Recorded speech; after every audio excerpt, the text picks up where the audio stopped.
Record. Bueno, Bueno, buenos días por aquí, en la Argentina, yo en la ciudad de Buenos Aires, Perla Selmanovich, Ana Lía Yadjian, en la provincia de Buenos Aires, que no es lo mismo, y nuestro invitado especial, Segundo Moyano, en el norte, en Barcelona, donde ya son las 3 de la tarde, ¿verdad?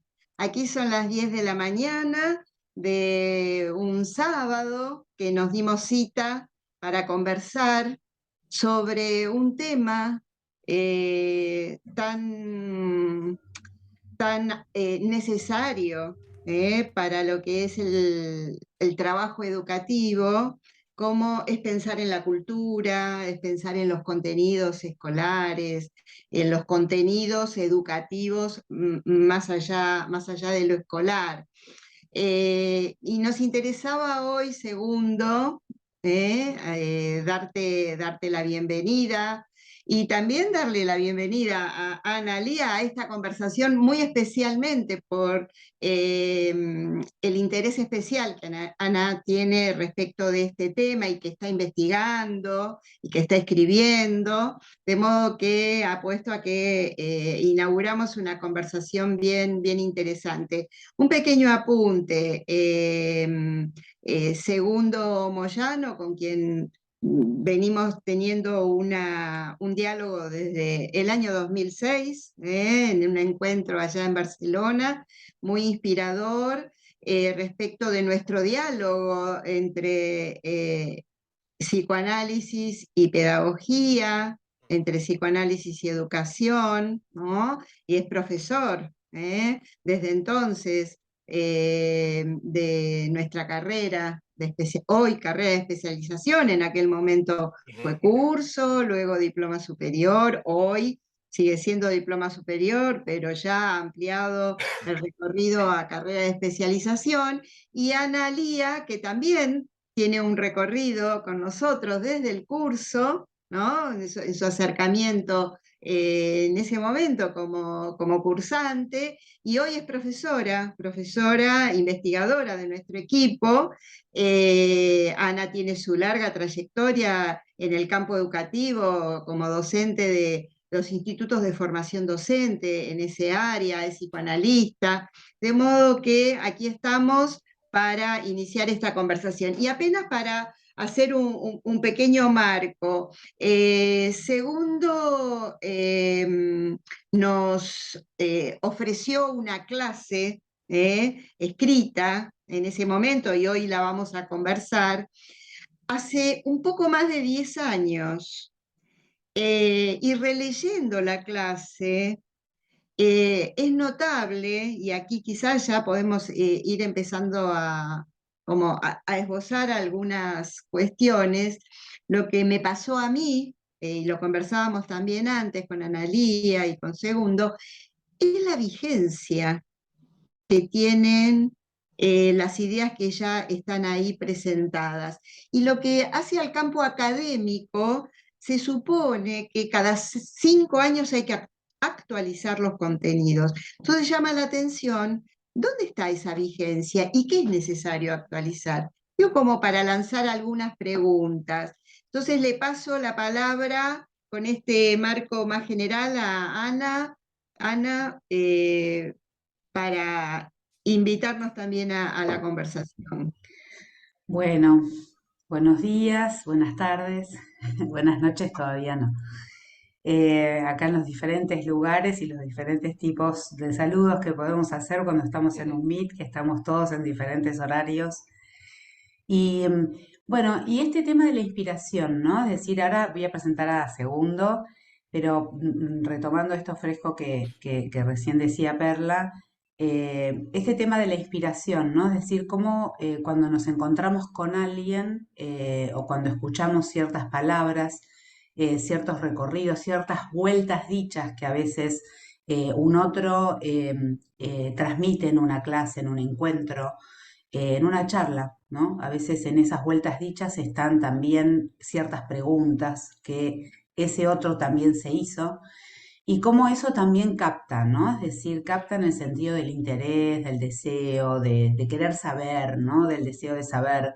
Yo tengo esta medio autorreferencialidad actualmente de que todo me suena al lugar de los contenidos, que es un poco el tema que también yo estoy investigando ahora en sus múltiples aspectos. Entonces, no dejo de escucharlos y escucharnos desde ese lugar.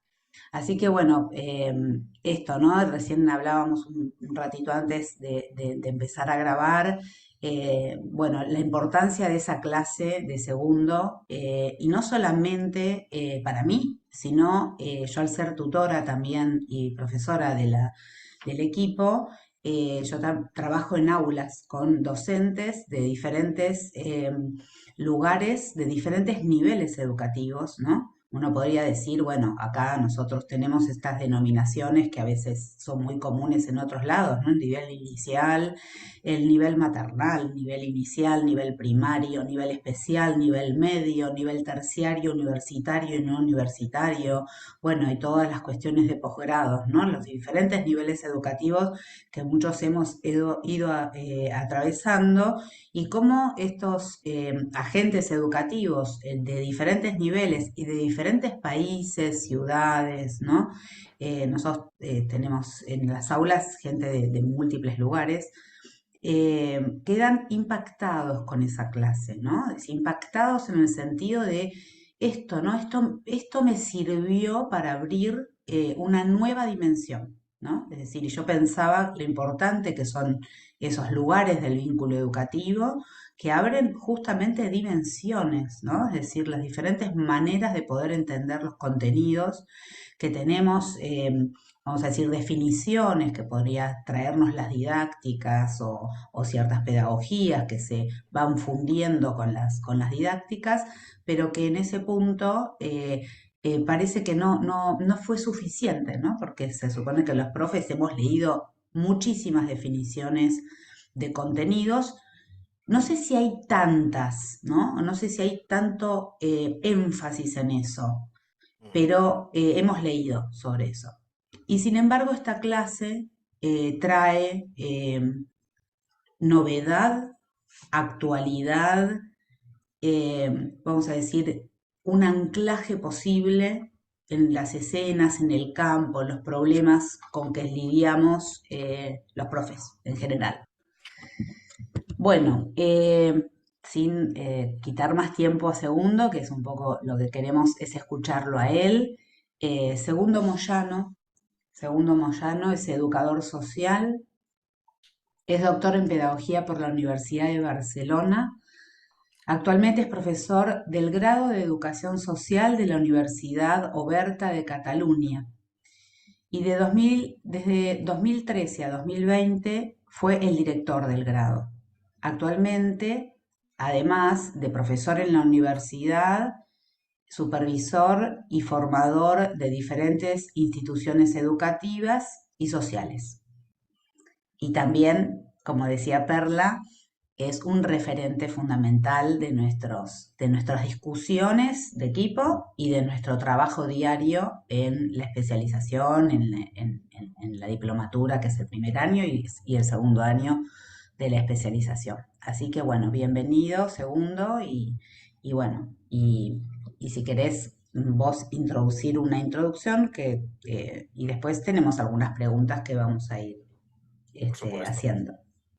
Ana, muchísimas gracias por la presentación. Por supuesto, Perla. Al currículum tenéis que añadir algo también de un amigo de esa titulación, porque creo que a mí también particularmente me ha acompañado durante muchísimo tiempo y creo que eso también tiene alguna importancia en alguna de las cosas que podemos ir conversando, ¿no? Y que podemos ir intercambiando alrededor de ese tema que es cierto, lo decíamos ahora al principio y antes de empezar formalmente el encuentro, veníamos también conversando, ¿no? Que tiene que ver con, bueno, en qué punto o dónde es que está esa actualidad en el texto y el por qué también en algún punto, y ahora lo digo desde el punto de vista, si queréis, más particular, en cuanto volví a revisar y volví a releer el texto, y encontraba muchísimas cuestiones que creo que nos siguen interrogando, que nos siguen acompañando en la actualidad. Es cierto que acabamos de pasar, estamos pasando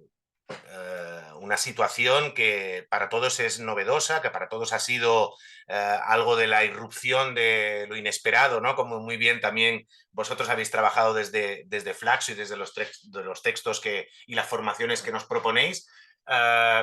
Y eso también debe tocar, por supuesto, una de las cuestiones que tienen que ver con, Ana, decías, los contenidos escolares, los contenidos educativos. Sin duda es que es un tema que no pasa. Se movilizan los escenarios, se desdibujan a veces las escenas educativas, las escenas escolares, los profesionales, los sujetos de los que hablamos, ¿no? A los que nos estamos refiriendo, pero sí que es cierto que, como siempre, la cuestión de los contenidos ha sido controvertida. Creo que eso es lo que le dota precisamente de una actualidad que es constante, o que es perenne, ¿no? Que se va manteniendo en el tiempo porque está en los tiempos escolares, está en los tiempos educativos, está también en las escenas, por lo tanto en los espacios escolares y en los espacios educativos en un sentido amplio, siempre está presente esa discusión, esa conversación, esa construcción, porque hablar de contenidos creo que va más allá de hablar del currículum, ¿no? Uno podría decir, bueno, ahora vamos a hablar del currículum, ¿no? No, creo que va más allá. Claro, por supuesto que el currículum tiene una importancia fundamental cuando estamos hablando, por ejemplo, de lo escolar, ¿no? Lo curricular está ahí presente, se han escrito muchísimas cosas, hay grandes aportaciones de muchísimos autores, de muchísimas autoras en relación a la cuestión de la construcción del currículum, del papel que juega el currículum. Pero Ana, tú decías una cosa que me parece importante y es cómo nos acercamos también a la construcción de lo simbólico a partir de, y hablo de lo simbólico en el campo educativo, ¿no? En el sentido más amplio, a partir de eso que venimos llamando los contenidos, ¿no? Porque hay diferentes épocas en lo histórico de lo educativo, que los contenidos han jugado papeles muy diversos, desde ser el núcleo central de las transmisiones educativas, ¿no? En el que los contenidos lo que aparecían era a veces como elementos que aplastaban la posibilidad de unas relaciones particulares entre el agente y el sujeto, ¿no? Entre el docente y el alumno, entre el niño, la niña y el adulto. En el caso, por ejemplo, en España, y luego supongo que hablaremos, esas particularidades también que tienen que ver y que recorren diferentes territorios. Yo, evidentemente, porque conozco más o de una manera más directa el caso español, todo lo que tiene que ver con las prácticas de educación social, ¿no? De esas otras educaciones en otros campos diferentes, campos a veces de frontera o que tradicionalmente no han sido considerados como educativo, y que creo que ese es el punto en el que nace también mi propia o mi particular propuesta sobre los contenidos, ¿no? Y que vale la pena también poder señalar, cuando uno, no solamente su formación desde el punto de vista universitario, sino su formación también desde el punto de vista profesional, trabajando como educador. Y trabajando como educador con niños y niñas que han sido, en algún punto, muchas veces apartados del sistema escolar, que recorren otros caminos, esos caminos que nuestra amiga Patricia Redondo llamaba los caminos de la minoridad, ¿no? De esos otros lugares en los que los niños, las niñas están minorizados, la protección a la infancia, otros lugares controvertidos como pueden ser, y ahí Patricia Redondo también lo habla, de las cárceles, ¿no? Lugares en los que habitualmente o tradicionalmente no se han entendido como espacios pedagógicos, en muchos casos porque no lo son, no lo reivindico desde ese lugar, pero en el que había ciertos encargos de poner en marcha acciones educativas. Lo que nos encontrábamos muchas veces los educadores era que no teníamos respuesta para qué enseñar a estos niños y a estas niñas. ¿Qué les podemos enseñar? Porque rápidamente el encargo tenía que ver con enseñar o transmitir cuestiones que estaban muy diluidas, acompañarlos. Bueno, ¿qué es acompañarlo? Puede ser muy amplio, puede ser muy o excesivamente concreto, puede ser una cosa o una cuestión muy difusa. Enseñarles valores, ¿qué quiere decir eso? ¿No? Enseñar el respeto, enseñar la tolerancia, ¿no? Eso la solidaridad, en formatos de qué o cómo, ¿no? Y eso es fruto también de una época, y en el caso español es una época que atraviesa mucho la década de los 80, sobre todo la de los 90, en la que hay la irrupción de una reforma educativa muy potente, en la que aparecen todas estas cuestiones de los valores, en la que aparece toda la cuestión también de transmitir más allá de ese mecanicismo, de esa transmisión mecánica de los conocimientos. Y ahí aparece una pregunta y es: no sabemos qué enseñar. No sabemos qué enseñar. Recibimos encargos en los que al final uno lo que acaba poniendo es única y exclusivamente el cuerpo, pero un cuerpo a veces que no se sostiene más allá de una buena disposición o de un buen interés en el que el otro aprenda cosas, pero no sabemos qué cosas. Y surge de ahí también ese texto, de poder preguntarse, bueno, ¿qué podemos enseñar? ¿Desde qué lugar uno puede enseñar alguna cosa? Más allá, en algún caso, y por eso decía que era importante saber que el lugar de enunciación de ese texto tiene que ver con unas prácticas que no están situadas exclusivamente en lo escolar, y creo que eso es importante, exclusivamente, pero sí que atraviesan a lo escolar. Es decir, yo trabajaba en ese momento con niños y con niñas que iban también a la escuela y que por lo tanto eso también atravesaba su propio recorrido educativo, ¿no? Y que es cierto, repito, que es fruto precisamente de esa interrogación, de esa pregunta, pero que a la vez intenta proporcionar algunos elementos que nos ayuden a seguir pensando sobre eso. Es decir, la cuestión de los contenidos no puede ser pensada en un momento y abandonada a su suerte, sino que ha de ser alguna cuestión que a uno le va acompañando continuamente, porque los tiempos cambian, porque las instituciones cambian, porque las demandas y también, en este caso, a veces los encargos sociales y educativos también cambian, porque suceden cosas como una pandemia global y hay algo que hay que poder leer, releer, pensar, repensar, crear, recrear, es decir, intentar darle una vuelta, y por eso posiblemente ese texto contiene algunos elementos que nos pueden seguir o al menos ayudar a seguir pensando sobre la cuestión de los contenidos. Y creo que ese es el valor fundamental, más allá, digamos, de que uno se sienta concernido continuamente por las cuestiones que tienen que ver con los contenidos. ¿Y por qué me parece importante esa cuestión? Como muy bien decía Analía, yo trabajaba como educador social, por lo tanto me formaba como educador social, tenía encargos muy concretos vinculados a prácticas que habitualmente no estaban muy concernidas por encargos excesivamente educativos, eran encargos muy basados en el control, muy basados única y exclusivamente en una asistencia muy inicial, que evidentemente esa atención social y ese cuidado sigue manteniéndose y es de suma importancia, por supuesto, ¿no? Pero única y exclusivamente se basaban en esos encargos, bueno, que si me permitís, eran asistencialistas, es decir, hay algo de un minus, de un déficit de estos chicos y contratamos una serie de educadores que suplan esos minus, ¿no? Y que puedan aportar esos pluses. Di Perla, perdona. En Noray, por Por ejemplo. ejemplo, ¿no? Una Digo, institución de... Sí, introduzco como el escenario porque justamente hace un par de semanas en una de las aulas surgió la pregunta, ¿no? ¿Verdad, Analía? En el aula de otra compañera, de Luciana, eh, una cursante pregunta: ¿y qué es la educación social? Me parece que lo estás desplegando, ¿no es cierto? Y todo esto que estás describiendo, habiendo yo tenido la oportunidad de visitarte en ese escenario que estás ahora describiendo, Noray, un claro, piso, ¿no? claro. Quizás desplegar un Sí, poquito sí, sí, esa... porque creo que ayuda mucho a explicar. A veces uno me pregunta, bueno, ¿qué es la educación social? ¿No? A veces desde... yo recuerdo a nuestra, evidentemente, a nuestra estimada Violeta Núñez, ¿no? Que en ese caso también, digamos, que nos atraviesan en muchas parcelas y en muchos de nuestros recorridos, ¿no? Evidentemente en Flaxo, pero tuve la suerte de que fuera la directora de mi tesis doctoral, precisamente sobre las cuestiones del vínculo educativo en este tipo de instituciones.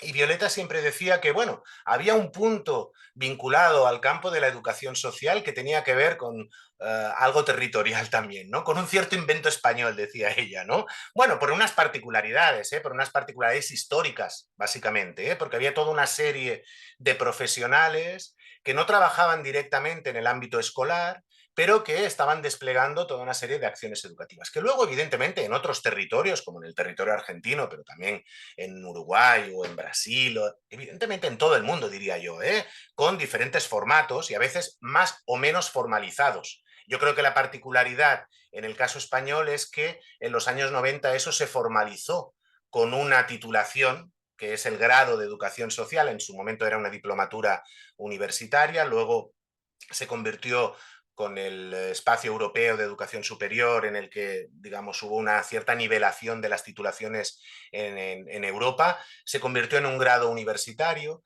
y claro, hay algo de un empuje, en este caso de lo profesional y de lo académico, pero también de la disposición política, es decir, desde la administración del Estado en relación a el surgimiento de una figura profesional, ¿no?, que se hace cargo de toda una serie de encargos que están ahí en los márgenes, en los cruces de lo social y lo educativo, de lo social entendido como políticas sociales, de protección a la infancia, de, por ejemplo, todas las cuestiones que tienen que ver con la discapacidad o que tienen que ver con el ocio y el tiempo libre. Es decir, que todos conocemos también, evidentemente, y en la Argentina además hay grandes profesionales y ocupaciones en las que eso se despliega, ¿no? Aquí en España acordamos, en un momento dado, en los años 90, que eso se llamara educación social, ¿no? Y que incorporaba sobre todo tres grandes vías, que eran todo lo que tenía que ver con la animación sociocultural, todo lo que tenía que ver con una cierta educación especializada, ¿no?, esta cuestión de la protección a la infancia, de la justicia juvenil, de la atención a drogodependencias, de la discapacidad, de la inserción laboral, es decir, toda una serie de campos, ¿no?, en la que se desplegaban, no solo, pero se desplegaba un componente pedagógico y eso lo asumía. Y por último también la educación de adultos, que en ese momento, en los 90, tenía un auge importante, veníamos, digamos, llevábamos muy poco tiempo en ese caso de la instauración de la democracia y había un déficit muy importante, por ejemplo, de alfabetización. Y eso lo asumió también la educación de adultos y por ende luego después la educación social. Pero en el caso concreto, que muy bien explicaba ahora Perla y que ella tuvo también la posibilidad de descubrir y de compartir con nosotros, en Cataluña, particularmente, también en el resto de España. Lo que pasa es que en Cataluña, al estar descentralizada toda la legislación y también todo el despliegue de las políticas de protección a la infancia en España, en las comunidades autónomas, en Cataluña tuvo un auge muy importante, sobre todo a finales de los 80 y los años 90 del siglo XX, la posibilidad de que en ese despliegue de las políticas de protección a la infancia cobrara importancia que los profesionales que eran los encargados de desplegar los diferentes proyectos de trabajo en los centros de protección a la infancia, en esos pisos de acogida, en diferentes centros residenciales que se llaman centros residenciales de acción educativa, bueno, y se llaman aún en 2022, así se llaman, que son centros de protección a la infancia de aquellos niños y niñas que en un momento dado han entrado en ese circuito por diferentes cuestiones legales que tienen que ver con el desamparo, la desatención de esos niños y de esas niñas, se decidió que los profesionales debían ser profesionales formados, no debían ser funcionarios única y exclusivamente de la administración con ningún tipo de formación específica, sino que tenían que ser profesionales formados en el campo pedagógico fundamentalmente. Y en ese caso es cuando irrumpe esa profesión de la educación social. Claro, ahí todo hay un campo por construir y un campo por desplegar, con todas sus particularidades, mejores, peores, con mayores éxitos o mayores fracasos, ¿no? Pero sí que en un momento dado hay una eclosión de la posibilidad de incorporar lo pedagógico, ¿no?, en ese campo. Y ahí es donde se cruza con eso que planteaba al principio de que hay un campo por construir que tiene que ver con algo que luego lo podemos discutir. No sabemos si era una falta o era una oportunidad. Y es que en ese despliegue de políticas vinculada, de políticas sociales en el sentido amplio, que apostaban por un componente pedagógico, había una gran ausencia, y es que no había un currículum al modo escolar. Es decir, no había un currículum excesivamente concretizado de qué era lo que había que enseñar, qué era lo que había que transmitir. Era un momento de construcción. Y de ahí también surge esa pregunta. Bueno, ¿qué enseñamos aquí? ¿Qué podemos transmitir aquí? Más allá del estar presente, que puede tener su efecto y que evidentemente lo tiene, ¿no? Y que luego lo podemos, si queréis, lo podemos ampliar o lo podemos concretizar un poco más, ¿no? Pero había algo de la necesidad de poder establecer una cierta pedagogía vinculada también a la construcción de, en este caso, de los contenidos. ¿Por qué? Porque se tenía muy claro quién era el sujeto de la acción, se tenía muy claro quién era el agente de la acción, pero no se tenía muy claro qué era lo que iba a posibilitar ese encuentro entre el agente y el sujeto. ¿Qué va a ser? ¿Va a ser un tú a tú directo? ¿Va a ser un campo de luchas a la manera así de Bourdieu, ¿no? Un campo de luchas en la que uno acaba eclosionando y a ver quién es el que gana en todo esto. Porque veníamos, ¿no? Veníamos de una historia en la que la protección a la infancia tenía componentes muy punitivos. Es decir, parecía que algo de esos niños y de esas niñas pasaba única y exclusivamente por la sanción por haber sido abandonado. Fijaros qué paradoja, ¿no? La paradoja en la que uno se construye. Yo creo que algo de eso, de ese escenario paradojal, también intento transmitirlo en ese texto. Porque a la vez que uno se pregunta qué enseña, continuamente esa pregunta ha de formar parte de la acción que uno despliega. Y eso no es fácil de sostener. Eso no es fácil de sostener. Y más con los mandatos actuales, ¿no? Y ahí sí que ya lo traspaso también al escenario escolar. El mandato actual, es decir, el encargo actual, en muchas ocasiones, y es una afirmación a lo mejor un poco arriesgada, pero para poder discutirlo, para poder pensarlo, pero da la sensación que cada vez más se aleja de lo educativo. Es decir, que cada vez cuesta más poder pensar qué es lo que uno está enseñando aquí, qué es lo que está transmitiendo de valor social, cultural, que permita, en este caso, a los niños y a las niñas, hacer su recorrido particular en algo común. Y eso no es fácil. Pero también necesitamos, en este caso, que los propios docentes, que las propias maestras, que los propios profesores, que los educadores, en el sentido más amplio, que los profesores universitarios también, de grado, de posgrado, nos vayamos siempre preguntando sobre cuál es el valor de aquello que quiero transmitir. ¿Dónde reside el valor? Porque al final lo que uno acaba transmitiendo también es algo de ese valor. No tanto el contenido en sí. Insisto que, y eso en el texto también lo intento escribir, aunque no es fácil, pero es necesario que eso exista, es necesario que eso juegue un papel, pero es necesario que no olvidemos que debemos mantener una relación particular con ese contenido. Una relación vacía con el contenido creo que anula el propio contenido. Y eso nos lo demuestran muchas veces las carreras universitarias. Yo ahora, como os decía, después de ese recorrido como educador, en estos momentos soy profesor en la universidad de un grado que tiene que ver con la educación social. Si yo no me planteo continuamente cuál es el valor de aquello que quiero transmitir, lo que acabo transmitiendo es una cuestión mecánica de que eso es importante. Pero me falta saber que el otro, en un momento dado, pueda devolverme que eso realmente le ha atravesado también. Y si a mí eso no me atraviesa, es muy difícil transmitirlo. Es muy difícil transmitirlo. Si yo no considero que es importante la lectura, por ejemplo, o la relación con la lectura, ¿no? Con el leer y con el escribir, si yo realmente no me creo que eso es importante, es muy difícil transmitirlo. Y sé que esa afirmación es compleja, es complicada y tiene muchas aristas, pero es muy difícil que el otro pueda dejarse atravesar por ese valor simbólico, por ejemplo, de la literatura, si yo no estoy causado también por la literatura. absolutamente. Un pasito atrás Sí, respecto sí.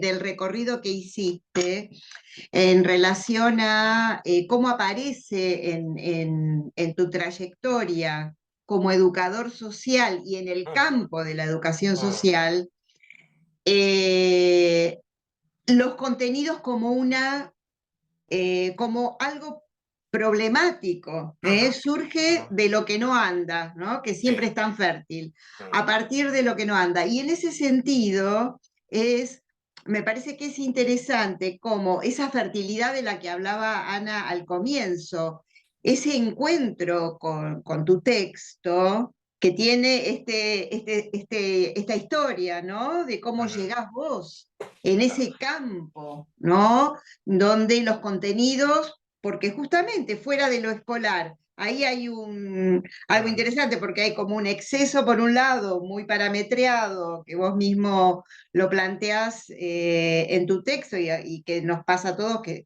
cuando damos clase, ujú, tenemos el currículum en la escuela, pero quería señalar solo esto, ujú, como, ¿por qué la fertilidad de la educación social y de la pedagogía social respecto de poner la lupa sobre algo que es ujú, ujú.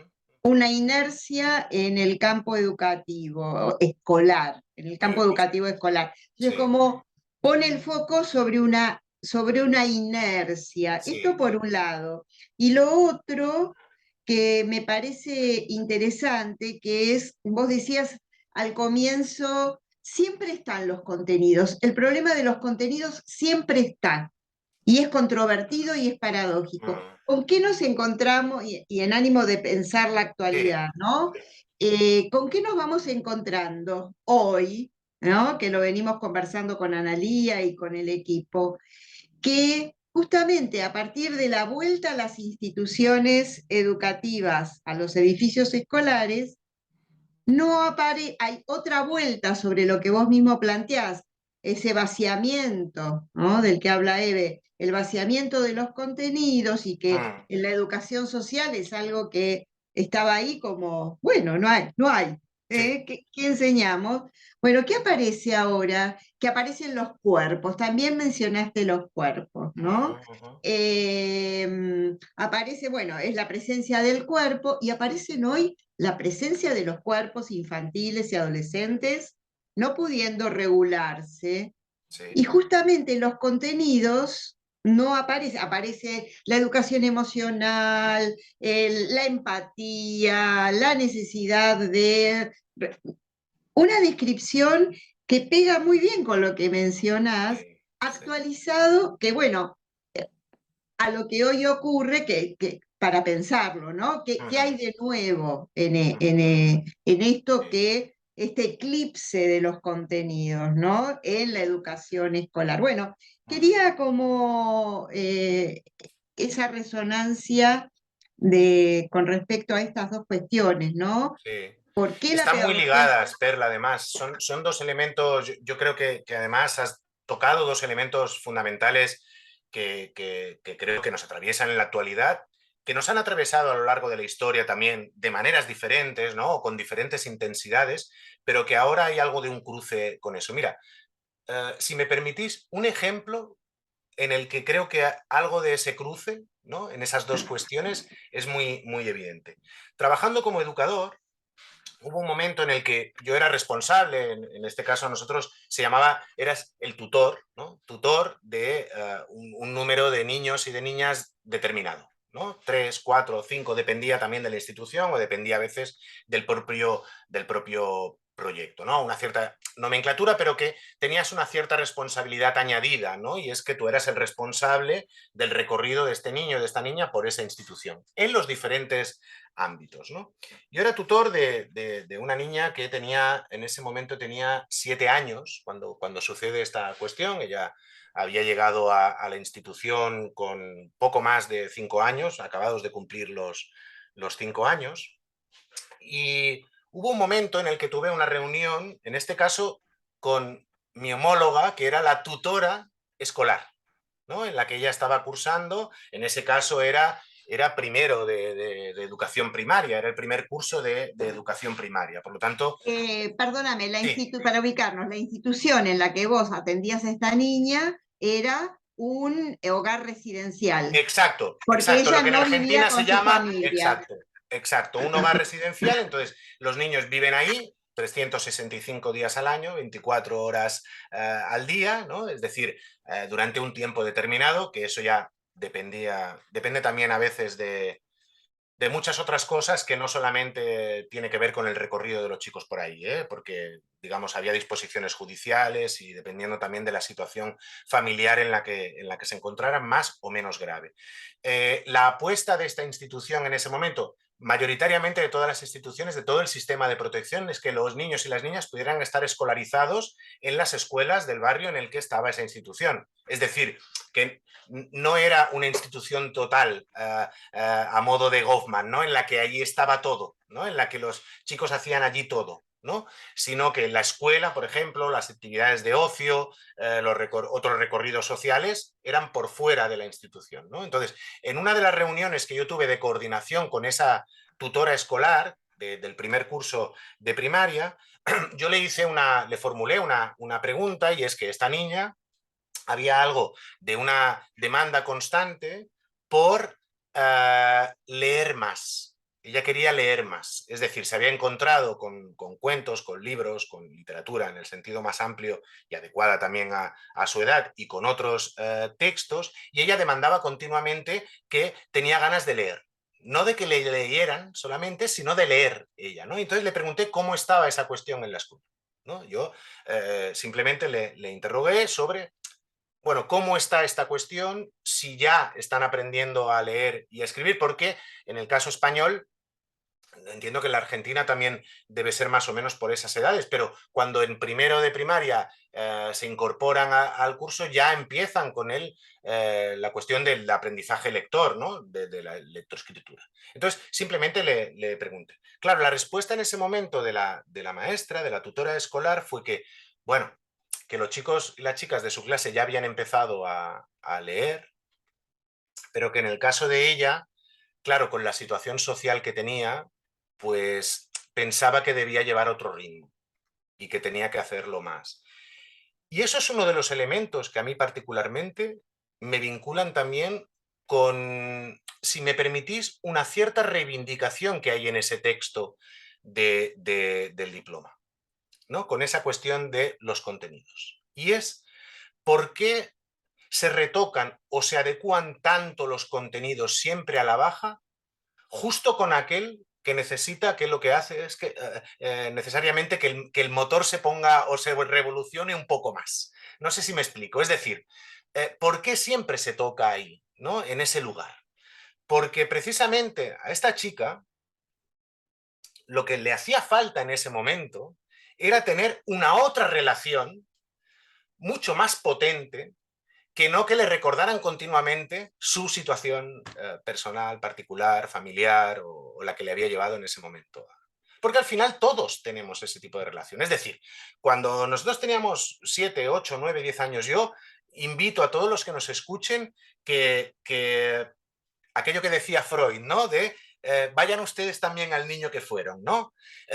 ¿Cuál era y cómo empieza nuestra relación con la lectura, por ejemplo, con la literatura, con las novelas o con los textos o con los cuentos? Es igual. Revisemos esa relación particular porque ahí encontramos muchos elementos que serán muy interesantes para aquellos que luego queramos dedicarnos a enseñar eso, precisamente. Porque cada uno de nosotros mantiene una relación particular, por supuesto. Y eso a veces es difícil de poder transmitir de una manera didáctica, como muy bien decía Analía. Y luego retomaré esa cuestión de la didáctica, porque a veces la única manera de pasar los contenidos parece ser que es por la vía de la didáctica, y yo no creo que sea tanto así. Pero bueno, esa es otra discusión que luego retomo, ¿no? Pero volviendo a esa cuestión de la relación particular con esos contenidos, porque al final esos son contenidos, no es otra cosa muy diferente. Eso es la relación con los contenidos. Si revisamos un poco también cuál ha sido nuestra propia relación, también encontramos elementos que nos permiten poder enseñar eso de otra manera, poder mostrarlo de otra manera. La mejor manera a veces de poder evadirnos de nuestra dificultad tiene que ver con tener otro punto ahí externo en el que uno se engancha de otra manera, releyéndolo a partir de sus lentes, a partir de como quiera, por supuesto, faltaría más, ¿no? Pero me da la sensación que los llamados de la actualidad hacen el recorrido inverso. Se van a esa cuestión de las emociones, por ejemplo, sin pasar por una relación ternaria con otra cosa que te permita reelaborar algo de eso.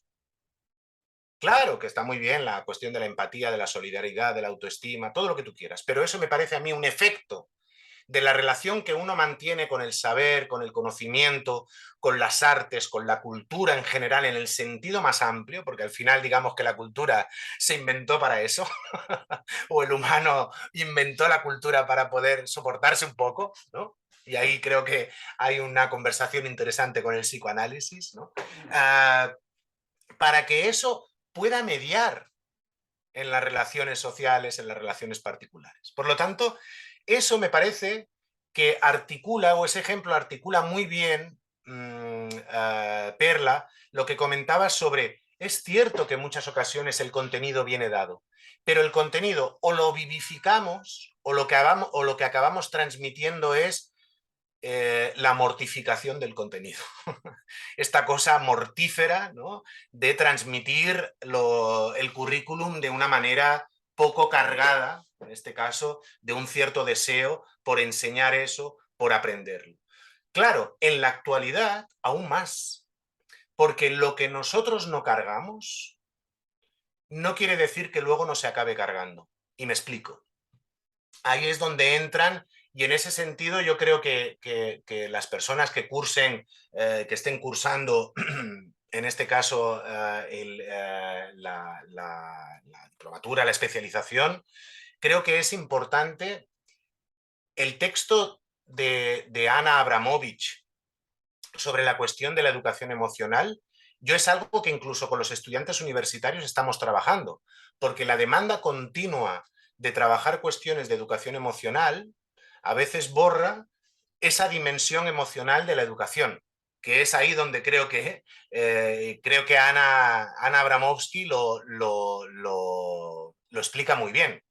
Y es que no es que la educación no tenga en cuenta las emociones, sino que tengamos cuidado con ese paradigma actual. Ella dice neoliberal, ¿no?, de coaching, ¿no?, que tiene que ver con que al final uno se tiene que conocer continuamente a sí mismo y que la educación acaba pasando por eso, por el mismo, ¿no?, y por conocer esa cuestión de las emociones y educar esas emociones. Mi pregunta es si las emociones se pueden educar. Yo no tengo la Sí. respuesta, pero Mm. es como muchas otras cuestiones que nos planteamos. Perdona, Analia, que... Sí, bueno, muchas cosas, sumamente rico todo el recorrido, los puntos de apoyo, vamos a decir, para pensar este tema de los contenidos en la dimensión social, bajo, Ujú, vamos a decir, la pregunta que podríamos pensar lo que viene hasta la definición del estatuto de la infancia como definición, como concepto, ¿no? Es decir, cómo, entonces, qué tal cual. políticas, qué currículum, eh, a quiénes, para qué le enseñamos, ¿no? Ese tema del valor, ¿no? El valor que se imparte, ¿no?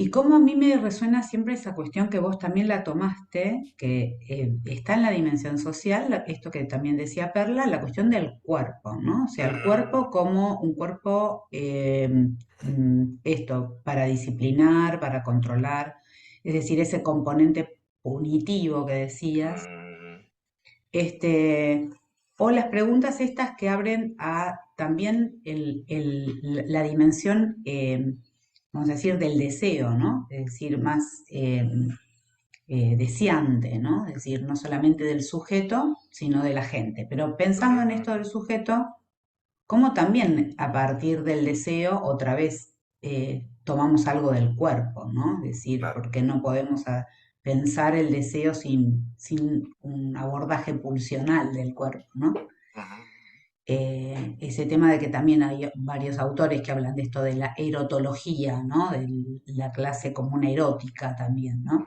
ujú, Y otra vez aparece la cuestión del cuerpo, ¿no? Es decir, ese cuerpo que también digo, va a buscar a quién, con quién, qué hacer con, en este caso, el niño, la niña, las infancias, cómo va redefiniendo entonces a partir de ciertas políticas, a partir de ciertas disciplinas que empiezan a problematizar históricamente eso, las diferentes escuelas pedagógicas, los diferentes aportes de los diferentes tipos de psicoanálisis, ¿no? O los diferentes tipos de psicologías que van como también marcando ciertos bordes en ese desarrollo, ¿no? Es decir, no es lo mismo pensar el conductismo que a Piaget, ¿no? Es decir, no es lo mismo pensar como lo vino planteando Vygotsky, como lo planteaba Subel, es decir, podríamos ir como ahí particularizando eso, pero siempre este tema del valor aparece también, ¿no? Y Sí. qué hacer con los niños, ¿no? Entonces, cómo esto nos hace pensar en no solamente cómo los definimos en una situación de enseñanza, sino esto de cómo los proyectamos y si es que lo podemos proyectar según también ese posicionamiento, y viene este tema de, bueno, de dónde estamos, ¿no? Es decir, Claro. cómo nos pensamos, y me interesa esto que vos traes ahora, ¿no? Es decir, otra vez hay algo que aparece borrado, ¿no? O sea, tanta producción eh, teórica, tanto, bueno, los aportes, porque una de mis preguntas era, bueno, de qué está hecha la pedagogía social? ¿Cuáles son sus discursos, ¿no? Que la protegen, que la abrigan, ¿no? Que la interpelan. Y entonces pienso esto, ¿no? Digo, estamos atravesados por múltiples discursos y por disciplinas que se han constituido en esas líneas discursivas. Y otra vez estamos preguntándonos, ¿no? Como decía el otro día una docente, yo doy clases en formación docentes a futuros docentes de inicial y primaria, que muchos de ellos ya están en un momento de la carrera que salen a hacer las prácticas docentes, Claro. van a hacer sus talleres de las prácticas docentes y están, bueno, según gradualmente, mucho o poco tiempo, ¿no? Ya cuando están al final, ya están como muchos meses. Y entonces dice, bueno, yo ya no sabía qué hacer con los chicos, había uno en particular que no se deja de mover, y entonces todo el grupo estaba como muy efervescente y entonces les propuse hacer meditación, ¿no? Entonces, y le digo, ¿y cómo hiciste la meditación? Y nada, hacíamos movimientos con las manos, ¿no?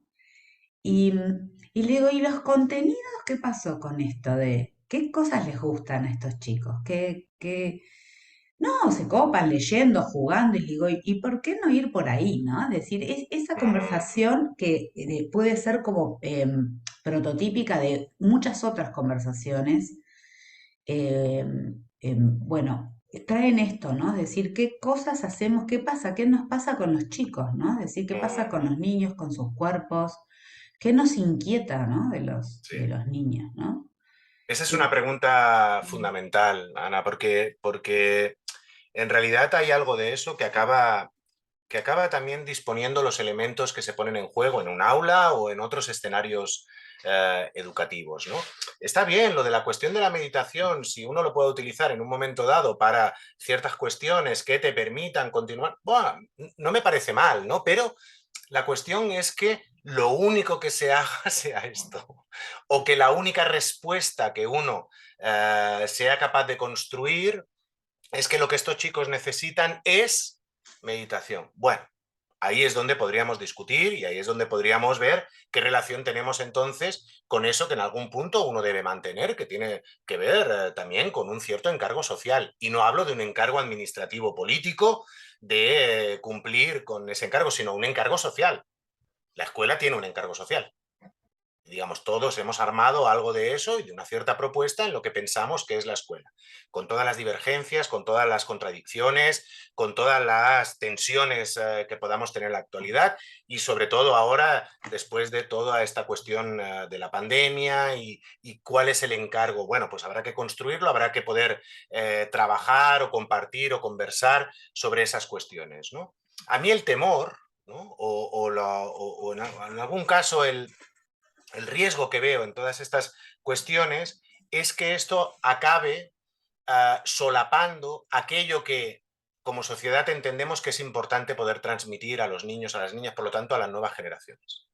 Creo que hay algo de una cierta responsabilidad sobre transmitir el mundo. En eso soy muy arentiano, ¿no?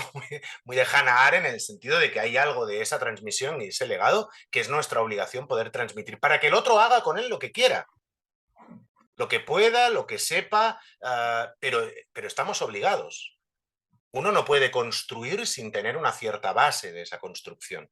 Entonces, lo que no podemos dejar a los sujetos es, en este caso a los niños y a las niñas, abandonadas a sí mismos, como muy bien decía Hannah Arendt, ¿no? Librados a sí mismos, sino que hay algo de una responsabilidad adulta, más allá de docente, más allá de pedagógica o educativa, sino adulta de, de ver frente a esa cuestión. Entonces, estamos obligados a poder pensarlo y repensarlo y darle toda una serie de vueltas, porque si no, me da la sensación que vamos a acabar copando toda la educación única y exclusivamente con estas técnicas de relajación de los cuerpos, que al final es de sometimiento de los cuerpos. Es decir, ¿cómo podemos sostener y por lo tanto soportar la presencia de un otro que se mueve, de un otro que dice, de un otro que hace? ¿Sí?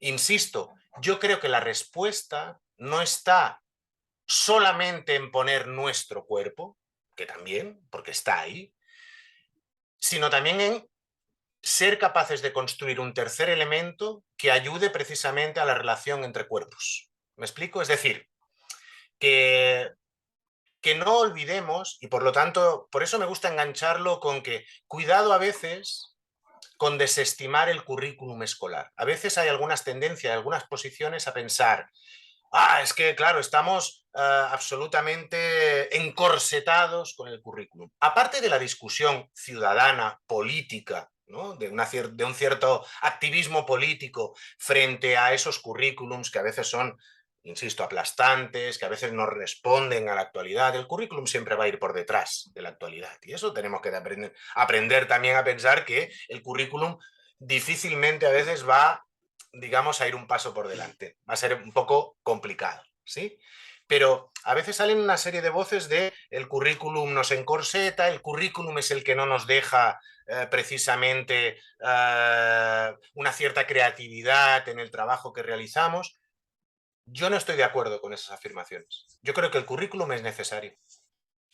Es necesario siempre y cuando pueda mantener esa doble dimensión de ordenarnos y por lo tanto establecer una cierta norma de trabajo, ¿no? Es el núcleo que nos permite también pensar en una educación pública.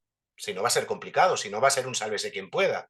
Y depende de la institución en la que te toque, vas a tener unas oportunidades o vas a tener otras. Por lo tanto, creo que ordena algo de un planteamiento público de la educación y por lo tanto ahí creo que debemos encontrarnos, ¿no? Y eso no quita que esa rigidez, si me permitís esa expresión, necesaria para enmarcar, se puede acompañar de una cierta flexibilidad en función a veces de las necesidades que se planteen en la propia institución para poner el acento en una cosa o en otra. Creo que eso es posible. Hay que ver cómo también. Estás muteada, Perla. Hay algo que planteas en la clase que me parece que es un contrapunto interesante, que decís entre un contrapunto entre la adecuación y el atrevimiento de las Sí, propuestas educativas. sí. Entonces, en ese margen entre la adecuación, que sería, bueno, tenemos un margen, un Claro, punto de referencia, necesitamos apoyarnos en un margen, pero darnos margen para que claro, en ese margen, en ese atrevimiento, claro. digamos, nos atrevamos a poder ubicarnos con nuestro interés y el interés del otro, con nuestro deseo y el deseo del Y otro. ahí hay un elemento, Perla, perdona, ahí hay un elemento muy olvidado en las pedagogías actuales. A ver, lo matizo, muy olvidado en según qué términos, en los términos en los que voy a exponer, ¿eh? No, no está olvidado en otros posicionamientos, porque no nos engañemos, digamos, cuando uno habla de ciertos modelos educativos, tiene un posicionamiento, ¿no? Y Y hay entiende la muchas educación. pedagogías, no hay una sola. Ah, exacto. Entonces, desde ese posicionamiento pedagógico hay un elemento que muchas veces pensamos que puede ser algo excesivamente etéreo o que puede ser poco asible, ¿no? O que no se puede concretizar excesivamente, y creo que es uno de los grandes aliados de los educadores, de las maestras, de los maestros, de los profesores y de las profesoras, que es el cómo, que es la metodología. ¿Cómo puedo transmitir yo algo? Y ahí es donde creo que ese margen hay que jugarlo de otra manera, porque tenemos, y además tenemos maestros, maestras, educadores, educadoras, con un potencial brutal para poder inventar cuestiones que, si uno es capaz de enlazarlos con eso que se considera valioso de transmitir, ahí tiene un campo para trabajar impresionante. Y encontramos experiencias preciosas sobre cómo enseñar a leer, cómo enseñar la actualidad, cómo enseñar a construir un proyecto en común, cómo poder estar en una clase de una manera determinada, cómo, sin irnos única y exclusivamente a veces a ese sometimiento de los cuerpos que tiene que ver única y exclusivamente, repito, con una cierta política de dominación de los cuerpos. Es decir, si los cuerpos están tranquilos, evidentemente uno puede transmitir algunas cosas, pero ¿las está transmitiendo? Esa es la pregunta.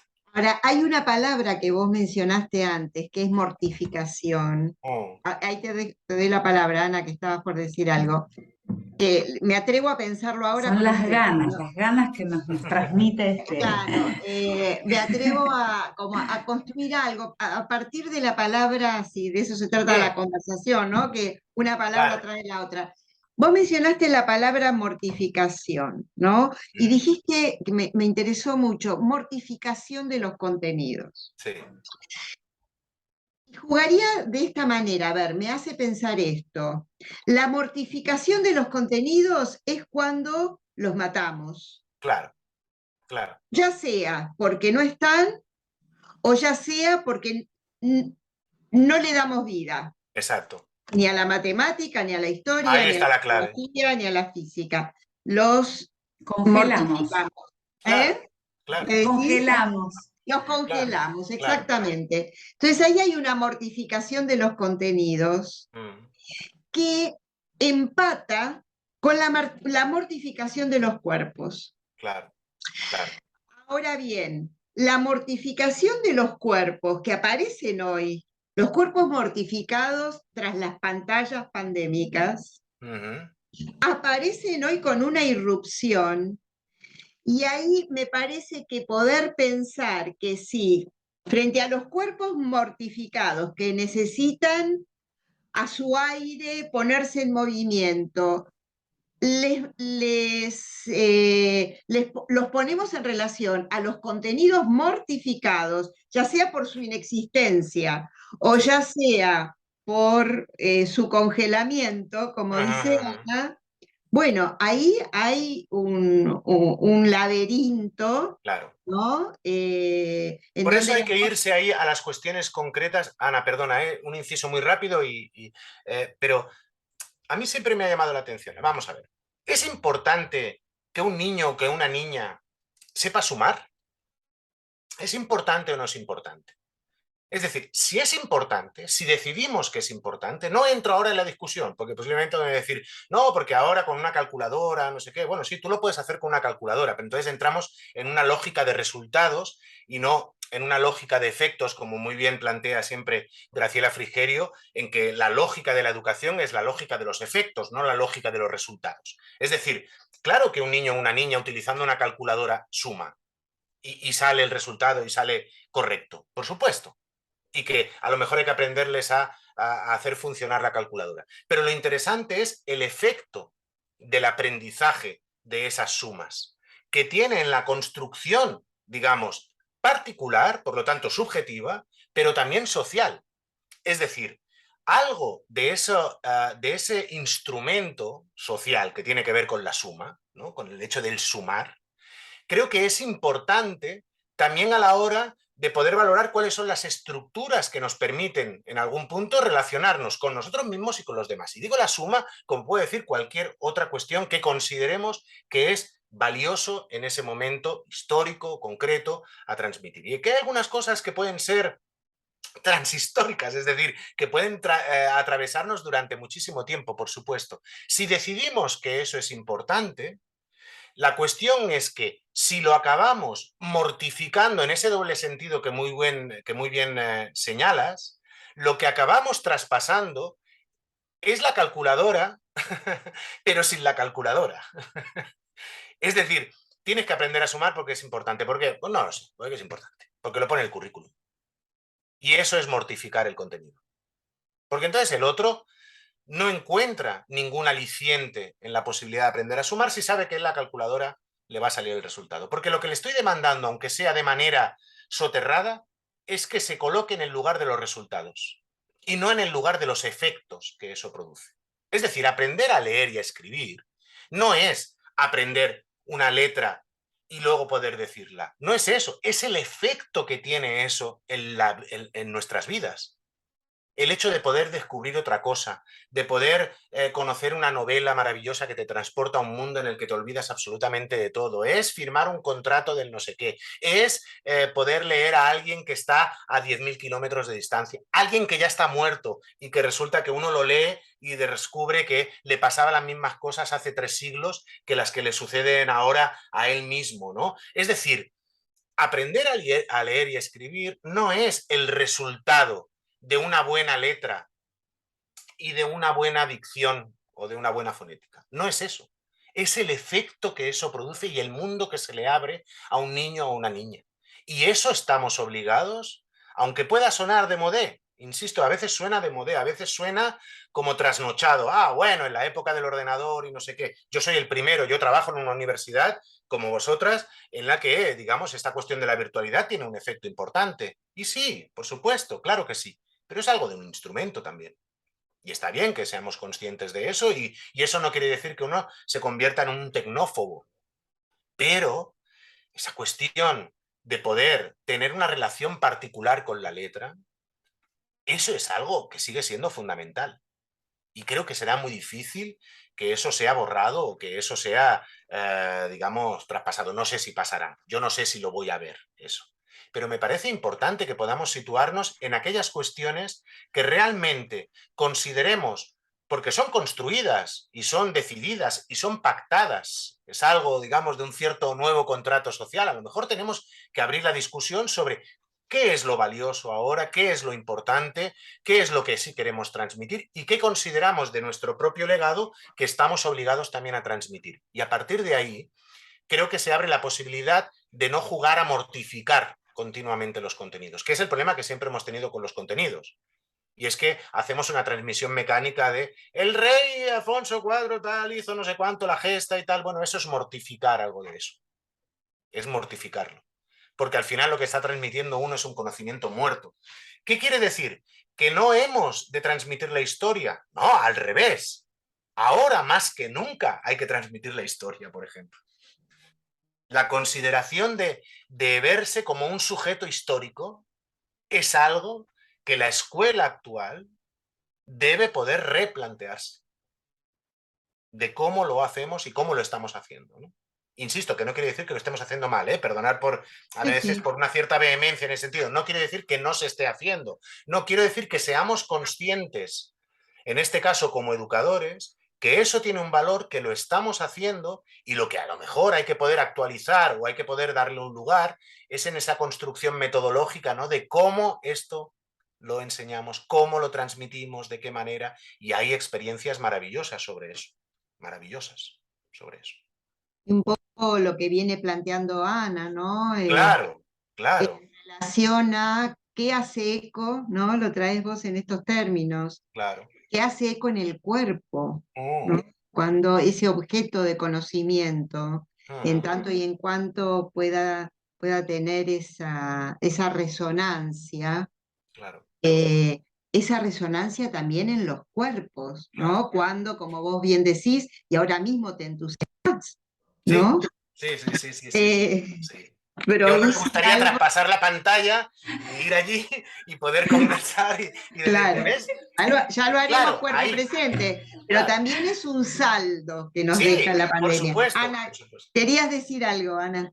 Bueno, esto tal cual, ¿no? Es lo que dijo recién Segundo, la cuestión del entusiasmo, ¿no? Es decir, esto lo que recién me quedé pensando en esta pregunta sobre la historia, de qué enseñar, qué cosas enseñar, y este cómo enseñar, y esto que quedó un poco en las conversaciones anteriores que fuimos desarrollando en esta mañana, bueno, en esta tarde, sobre el tema que quedó ahí como las didácticas, ¿no? Es Sí, decir, también como lo que nos brindan las didácticas, también siempre ese tema de pluralizar las disciplinas nos ayuda mucho, no solamente de ver la dimensión histórica de las disciplinas, sus cambios, sus quiebres, sus preguntas, ¿no? Sus banderas y bueno, y a veces sus fracasos, ¿no? Para resolver ciertos problemas que se habían definido en su momento. Y tal vez esto, ¿no? Decir, nos cuesta a veces definir cuáles son los problemas que tenemos en claro. cada época, ¿no? Es decir,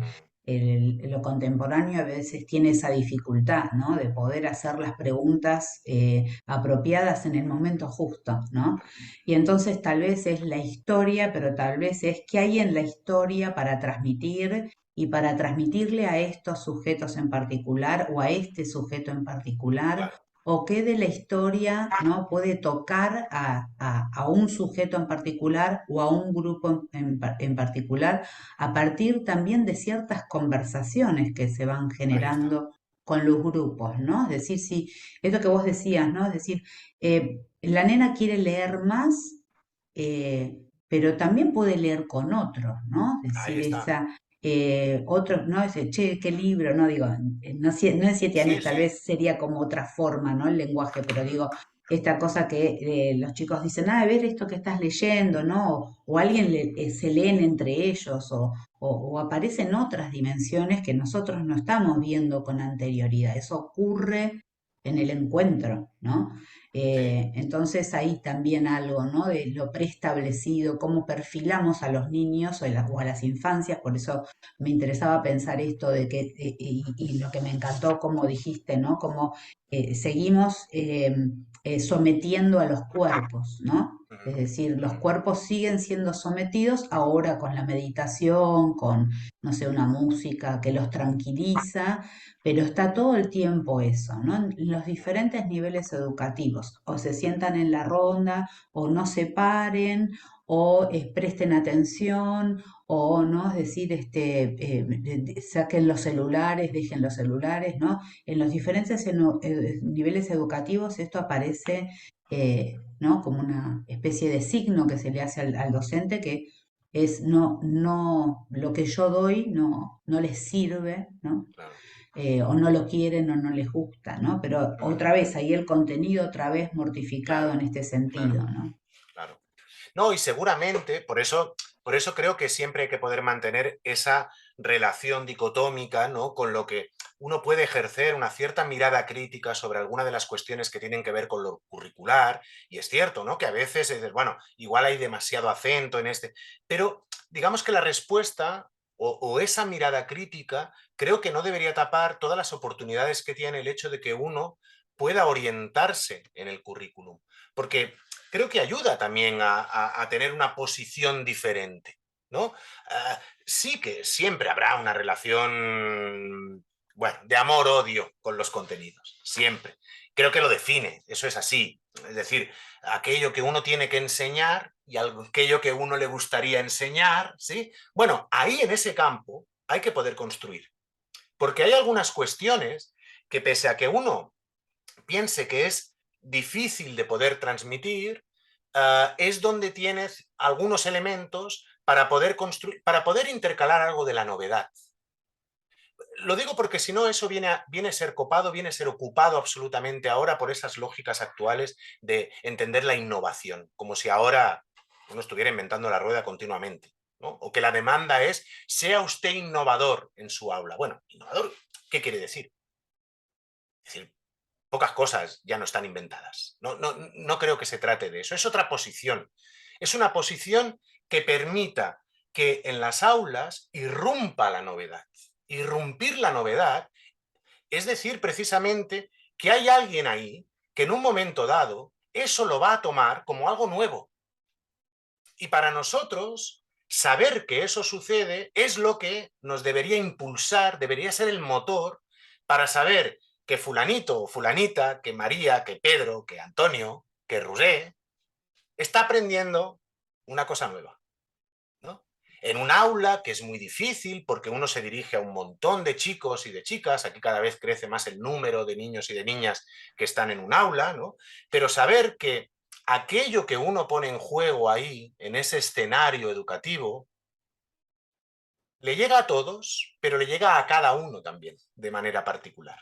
Y eso no deberíamos olvidarlo, porque fulanito se mueve, Antonia se está quieta, este dice algo, el otro no dice nada.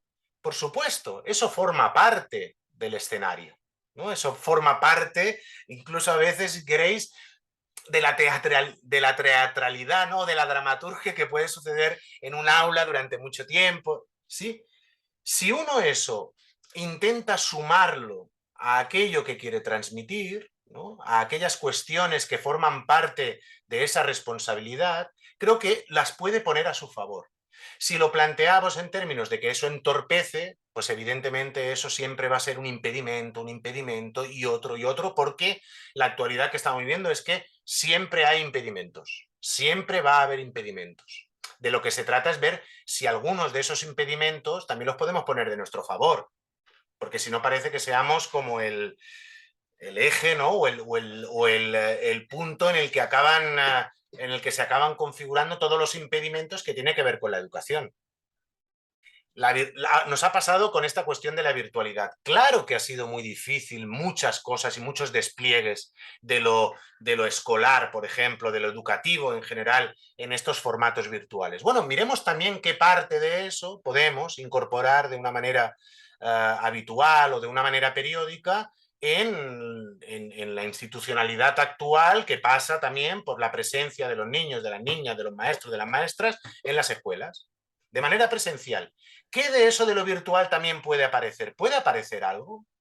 ¿Puede irrumpir algo de eso de una manera diferente? ¿Puede un niño o una niña presentar algo en lo virtual el día que está enferma, el día que no viene, el día que no sé qué? Podemos demandar, ¿no? Que algo de eso se pueda empezar a incluir en las instituciones, sabiendo de todas las dificultades que hay en lo presupuestario, pero si uno no lo pone en juego, es difícil que alguna vez pase. Si lo pone en juego, a lo mejor puede pasar ahora o puede pasar un poquito más adelante, ¿no? Pero ¿cómo incorporar también esas cuestiones? Porque si no, Esto al final que, nos vamos a quedar en lo mismo. esto que decís me parece muy importante y quizás ya para ir cerrando, porque además nos quedan muchos entusiasmos sueltos para seguir conversando. Vamos a tener otras conversaciones. Pero esto que estás diciendo, para pensarlo en este mismo escenario que estamos ahora, nosotros estamos pudiendo tener esta conversación así porque Sí, sí, es un saldo que nos deja la experiencia pandémica, claro. que es, no sé, ¿qué hubiéramos hecho en otra época? Hubiéramos visto, a ver, segundo, ¿en qué momento podés venir? Bueno, vemos si podemos pagar o no pagar Claro, claro. el pasaje de avión y dónde va a ser la estadía. Bueno, hoy se nos hizo habitual esta palabra que Sí, usás, sí, que podemos tomar esto, pero al mismo tiempo, que sería, bueno, lo nuevo sí, ¿cuál es el saldo que nos deja respecto de lo tecnológico? Es claro. una oportunidad Sí. que emerja algo. Y digo, para pensar esto mismo que ocurrió esta mañana, esta tarde, que es que hay algo que escribiste hace 10 años que tiene vigencia, Sí, ¿no? Es decir, como esto que ya, esta escritura que ya estaba, hoy la podemos volver a repensar con cosas que emergieron para cada uno de nosotros. claro. Bueno, para mí fue esta palabra mortificación. Bueno, hubo algo ahí que emergió, Sí, y seguramente para Ana, que viene pensando el eco en los cuerpos, ¿no? sí, Especialmente el eco en lo que, qué eco hacen los cuerpos, en la lengua, en la ujú, langue, ujú. como Sí, sí, dice sí, sí. el psicoanálisis, ¿no? Que forma parte del título de su artículo. Lo voy a leer porque lo tengo acá Sí. para anticipar, porque segundo, vos venís trabajando también como un lector externo y nos Sí, impulsaste también en esta escritura de nuestra investigación, ¿no? El título del trabajo de Ana es Los contenidos educativos desde la lengua, todo junto, ujú. particular del sujeto. Aportes para una topología del contenido. Bueno, Fascinante, es que está muy así nos bueno. deja así como con ganas de Muchas ganas leerla, de leer ¿no? también ese texto, Nos claro, deja con ganas de leerla. claro. Y de seguir leyéndonos y conversando, esto que vos traías recién, ¿no? Porque es, y lo que traía Ana, es en la Sí, conversación en donde, pero es conversando sobre algo, sí. ¿no? Perdona, Perla, porque me parece eso muy importante también para aquellos que luego en un momento dado nos puedan escuchar o puedan tenernos incluso a veces de fondo. Yo hay algo que intento reivindicar siempre, y a veces cuesta y a veces cuesta en según qué foros, ¿eh?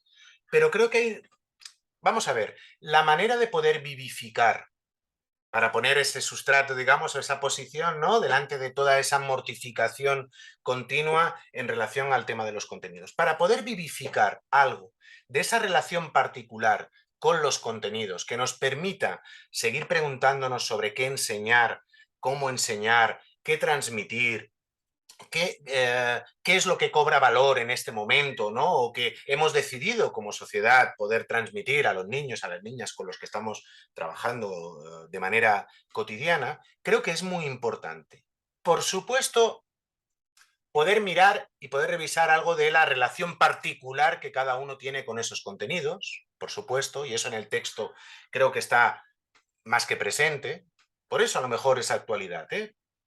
Pero una de las cuestiones que posiblemente añadiría o que ampliaría en ese texto tiene que ver en que también hay algo de la construcción común en relación a eso. Es decir, tenemos que poder empezar a conversar, discutir, construir de manera conjunta con nuestros compañeros de trabajo, con nuestros equipos, con otros profesionales, en otros lugares, es decir, en la escuela o en las instituciones educativas, pero también por fuera, algo que tenga que ver en cómo entendemos esas relaciones particulares con los contenidos educativos, que no deja de ser, en realidad, al final, una relación particular con el saber, ¿no? O con el no saber, pero esa relación particular con el saber.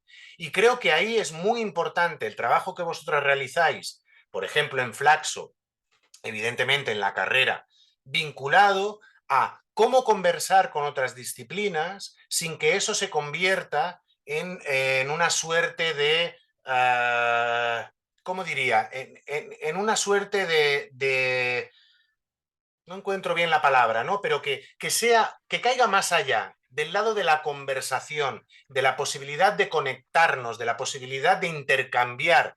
Pues como muy bien ahora hablabais, ¿no? Me he referido a Freud. Yo no soy psicoanalista, yo soy educador, lo sabéis, soy pedagogo y me muevo en esas categorías, pero es importante poder tener una relación, una conexión, una conversación con otras disciplinas que en algún punto nos permitan también orientarnos, hacernos nuevas preguntas sobre eso. Al final, que vosotras planteéis una carrera como el de psicoanálisis y prácticas socioeducativas, es decir, el psicoanálisis tiene algo que aportar en términos de orientación en esas prácticas, igual que esas prácticas tienen ciertos elementos para poder orientar el psicoanálisis también en las formas de poder analizar ciertas cuestiones que tienen que ver, por ejemplo, con la transmisión educativa, ¿no? Y creo que eso tiene un valor importante. ¿Por qué? Porque tanto el psicoanálisis como la educación y como ese arte llamado del gobernar, como muy bien decía Freud, son profesiones imposibles. Y en eso nos movemos, en esa cuestión de dar un lugar de agujerear la imposibilidad. Y cuando agujereamos la imposibilidad, eso es lo que nos permite también mantener una posición un poco fecunda sobre la cuestión de los contenidos, en este caso, que es el tema particular, pero en otros temas, ¿no? Al final son los que nos vivifican, ¿no? Y no nos mortifican en relación a ver cómo podemos ir construyendo algunas preguntas conjuntas, algunas respuestas, por supuesto, porque no tenemos la solución, pero sí algunas respuestas, o al menos construir nuevas preguntas que nos permitan avanzar. En eso consiste también la imposibilidad, no es otra cosa. Lo digo porque algunas veces con algunos estudiantes, cuando planteas algo de la imposibilidad, te viene, evidentemente te interrogan en términos, entonces no hay nada que hacer. No, al revés, hay todo por hacer. Claro, que una cosa es la imposibilidad y otra cosa es la impotencia, ¿no? Exacto, Es exacto. decir, que Exacto. porque si podemos recortar un punto de imposibilidad, que es, por ejemplo, pretender educarlo todo y que Exacto. todos se relacionen de la misma manera con el Ah, contenido que ofrecemos, ¿no? Esta resonancia particular de la claro, lengua de cada sujeto, exacto. ¿no? Entonces ahí hay como esa topología o esas aristas que van a tener que ver con las resonancias para cada quien, ¿no? Y en esta espira, ¿no? En esta espira de la época, es que se nos ha pasado este rato de conversación, ¿no? Y que nos da ganas de continuar, y vamos a continuar, pero hoy te Contad agradecemos conmigo, por mucho supuesto, ya lo esta sabéis, disposición para a la cualquier otra, conversación. cuando queráis y de la manera que queráis, conectamos y por supuesto yo estaría encantadísimo. Ya sabéis que son temas que algo del entusiasmo se pone en juego. Espero haberlo también explicado lo mejor posible, algunas de las cuestiones en las que uno también sigue pensando, porque, insisto, la cuestión de los contenidos es algo que va a continuar ahí muy presente. O sea Ya te que haremos llegar las resonancias sí, por supuesto. que irán surgiendo. Bueno, cerramos este encuentro. Muchas gracias, Segundo, A vosotras. y seguimos. Gracias. Gracias, segundo, muchas gracias. Bueno.